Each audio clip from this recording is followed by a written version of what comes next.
All roads led to the MCG for the much-anticipated clash between AFL heavyweights Geelong and Hawthorn.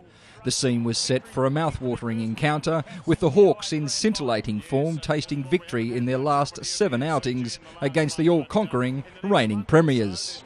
With both teams missing key personnel, it was David Wojcinski who would turn architect and, following a searching gallop, deliver to Jimmy Bartell for the Cats first. Bartell directly in front, 20 metres, the opening goal of the game for Geelong.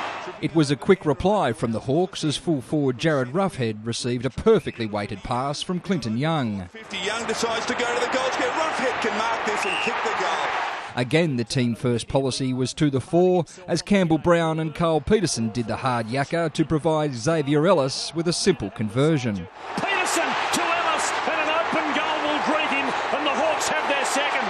Brad Otten's returned with an immediate impact as Paul Chapman chimed in with a trademark goal. Varco got himself out. Chapman, a dead ringer for the grand final goal. But as the intense opening unfolded, Hawthorn was settling the best. 2 goals to Jordan Lewis, playing a defensive role on Corey Enright, had Alistair Clarkson's side with an early lead. Lewis will kick his second, and it's the Hawks by 13. But the recent history between these two sides suggests this would be a seesawing battle. Travis Varco's desire to win the ball back was rewarded with his first goal. Generous 50 doled out by Ray. Varco capitalises the margin 1 point. And when the Geelong wizard Gary Ablett slotted his 5th major, the Cats had their noses in front. And he kicks it. But within the final 2 minutes of the half, Buddy Franklin would stand tall. 2 goals heading into the main break would see them lead by 7 points. He kicks his second in a minute. The tight contest would continue to go to script with Campbell Brown at his desperate best. The Hawks holding the momentum, but against the tide, Matthew Stokes would bridge the gap.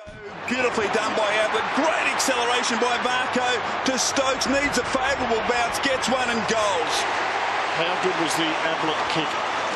No, he didn't have to break stride, Rob. The early season club suspension well and truly behind him, as he soon had 3 for the quarter and his side back in front.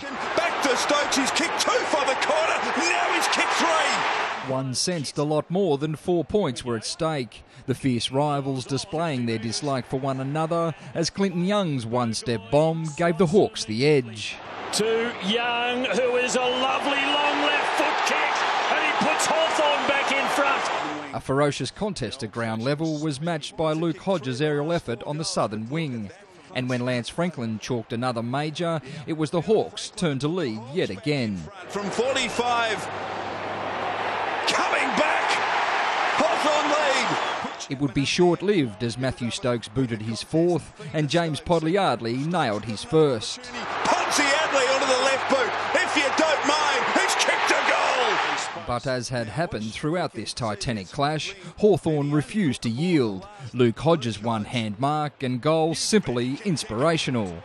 And when Brad Sewell received the ball from Franklin to goal, the margin was cut. Battle royal between them. Franklin to Sewell. Kicks it. He kicks it. And the margin is 3 points. The Hawks are done with. A frantic finish again to this modern-day rivalry would see the Cats prevail by 2 points in possibly the game of the season. Look, Hawthorn have been in some pretty good form the last 7 weeks, and we knew that, and they come out pretty hard. And look, to the boys' credit, we played 4 quarters of footy, and it worked. Brad Seymour, Big Pond Sport.